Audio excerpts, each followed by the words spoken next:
Hello, grade 12s. Welcome back to the channel, Science Therapy, hosted by the one and only science therapist, Uabutewa Sos Ugobela Maths.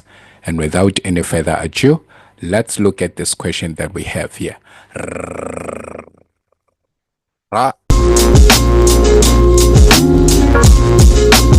Okay, so we have question 6 on Doppler effect. It says an observer with a detector standing on the side of a straight road records the frequency of a police car siren moving in a straight line on two separate occasions. The police car moves at the same constant speed on both occasions. The results are shown on graph A and B drawn below. Right, so as we can see, the FO here, or the F naught, will be representing the frequency of the source, which is the frequency of the police car, and then the one in bold here will be representing the frequency that is observed, right, in both the occasions. So okay, now 6.1 says state the Doppler effect in words. So we're always expecting the definition there, and then we are supposed to define it as the apparent change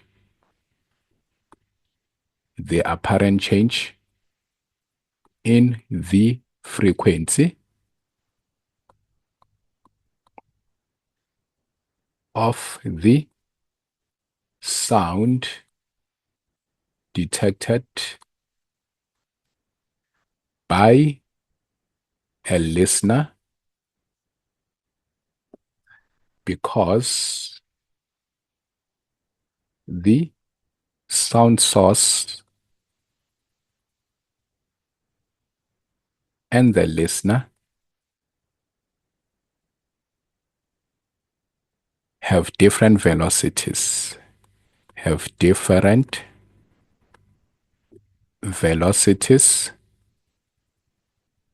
relative to the medium of sound propagation.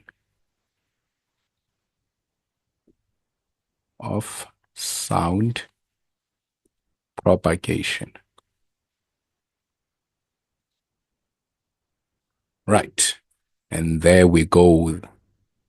Okay, 6.2 is saying which graph, is it A or B, shows the police car moving away. Note that moving away from the observer. Now we already know if the car is moving away, we are expecting the frequency of the listener to be less than the frequency of the source. Right, so we are taking the F naught here as the frequency of the source. Where do we see the frequency of the listener being below the frequency of the source? And then we can simply see that it is graph B, because the observed frequency is below the frequency of the source. So that means for 6.2, we are going to say this is graph B. And then give a reason for your answer. Frequency of the listener is less than the frequency of the source, right? So the observed frequency is lower than the frequency of the sound source.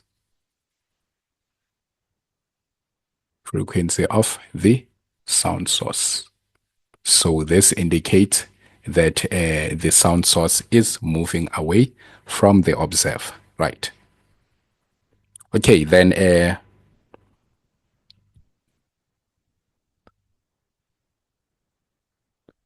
let's now move to 6.3. So for 6 marks, we know that for 5 marks, we know that most of those questions might be simultaneous. So calculate the speed of the police car. Take the speed of sound in air to be 340 meters per second, right? So we are supposed to calculate the speed of the police car. But then we are given two graphs indicating two different occasions. So we can start by saying this is when the car is moving towards the stationary observer, and this is when it's moving away. And then we're going to have equations for both the situations. So let's start with towards, and then start with our original formula. FL is equals to V plus minus VL. So always start with the original formula, guys. it is the one that is being awarded marks, right? And then our frequency of the listener is 1100. And then the V, we are supposed to take it as 340, the speed of sound in air. And then velocity of the listener, remember the listener at that point is stationary. So we have plus 0. Remember, if we are taking towards, the plus is up here and minus is down here.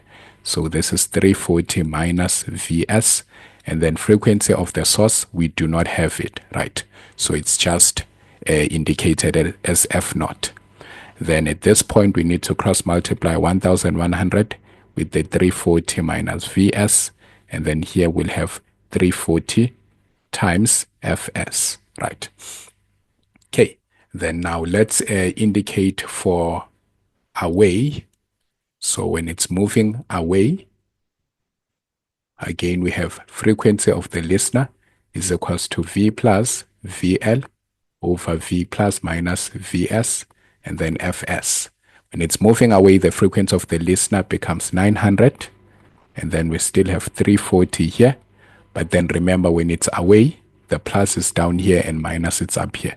So 340 minus 0, and then over 340 plus Vs, and then times Fs. Cross multiply the 900 with the denominator. So that's 340 plus Vs is equals to 340 Fs, right? So we can name this equation 2 and then name this equation 1, right? Okay, so now since both these equations have 340 Fs as the subject of the formula, we can say let's equate equation 1 and equation 2, right? So all of them are expressed as 340 Fs. That means we can take this expression and equate it to that expression. So 1100 and then 340 minus Vs is equals to this expression here, 900 and then 340 plus Vs. So we can do that because both these expressions are equal to the same value here, which is 340 Fs. Now, obviously from here, they're just waiting for your final answer. So you do your maths here. You just quickly do your maths.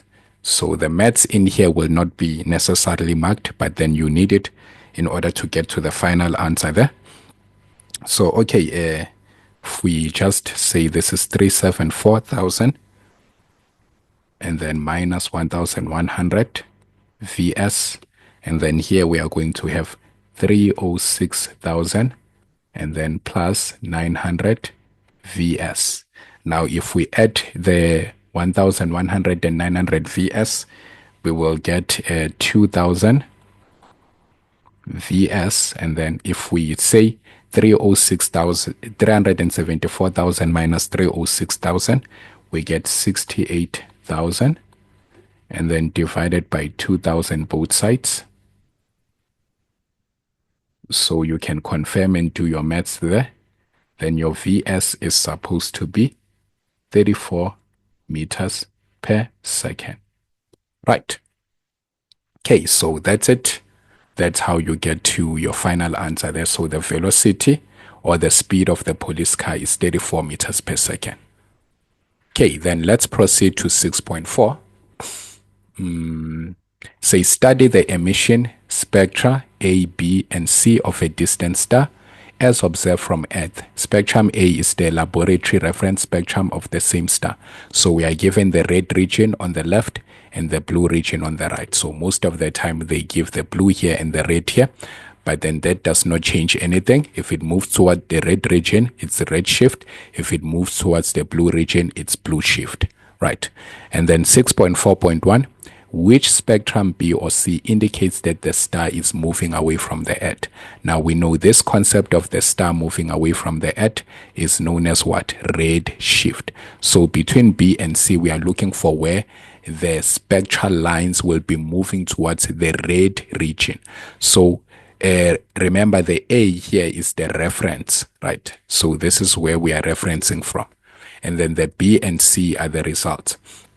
Okay, now looking at B, we can see the spectral lines are moving towards the red region. So if you can just compare this line with that, compare these bars with those ones, you can see that they're moving towards the red region. But then with C here, you can see that the bars are moving towards the blue region, because if you can just compare this bar with that bar, now the bar has shifted over to the blue, right? And then you compare this bar there with that bar, and then you can see it's moving more to the blue region. So which one is indicating that the star is moving away from the Earth? That is known as redshift, which suggests that the spectral lines will be moving towards the red region. So for 6.4.1, we were supposed to say B, right? So B is the correct one. Now, 6.4.2, if the blue part of a star spectrum is being observed, now they're talking about blue shift, is being observed from Earth, describe the frequency and wavelength of this light. Now, if you already know that red shift, so the way in which you remember this is to write Roy G. Beef, right? We already know that for red shift, we have a longer wavelength and lower frequency. That means blue shift will have to be the complete opposite of that. So remember, when we are going to that side, that's an increase in wavelength. So this is increase in wavelength, but then it's going to that side, it's an increase in frequency. Right. So that means the more we are going to that side, the frequency decreases. And then the more we are going to that side, the wavelength increases. Right. So in this case here, we are talking about blue shift, not red shift. So if we are moving towards that direction from red to blue, we are expecting a what? An increase in frequency. So we'll say there will be a high frequency. So what will happen to the frequency? There will be a high frequency. But then now, remember we said the wavelength increases from violet all the way to red. So that means here we have a what? A lower or a shorter wavelength. Shorter wavelength, meant to say. So this is a shorter wavelength. We know that the two are inversely proportional, right? So frequency is inversely proportional to wavelength. So a higher frequency obviously will result in a shorter wavelength, right? So that's it. For 2 marks, that's all you needed to indicate. They said describe the frequency and wavelength of this light. So this is a light of higher frequency, but a shorter wavelength. And that's how you were supposed to tackle this question for a total of 12 marks. It was a pretty fair question, nothing much difficulty there. Just need to browse through your topics and understand how to apply those concepts there. Most of the time, practice those questions that have to deal with using simultaneous questions, because they are very much common in your exam papers. And then with all that being said, guys, please press the thumbs up button if you have enjoyed the lesson and then you have found it helpful. If you've been watching the videos and haven't subscribed yet, please hit the subscribe button. But most importantly, please share the link with your friends and classmates so that they may also find assistance. Remember, do not be selfish. We are winning as a team.